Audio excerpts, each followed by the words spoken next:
এই তো আমি এখন ডিম রান্না করব, সেখানে একটু ডিমটা ভাজবো, এই জন্য এখানে লবণ দিয়ে নিচ্ছি, কারণ অনেক সময় দেখা যায় কড়াতে ডিমটা লেগে যায়। হলুদ দিয়ে নিব, মরিচের গুঁড়া,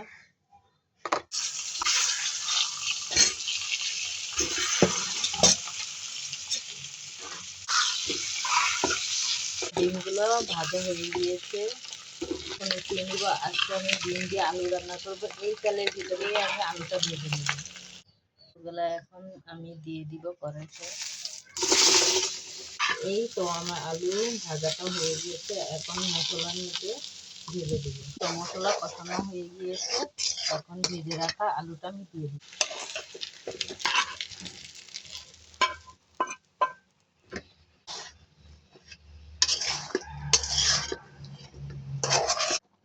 এই তো এখন আলুর মধ্যে আমি ডিমগুলা ঢেলে দিব।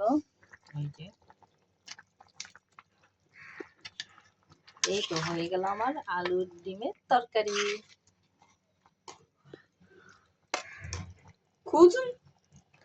এই তরকারিটা খেতে দারুণ মজা লাগে।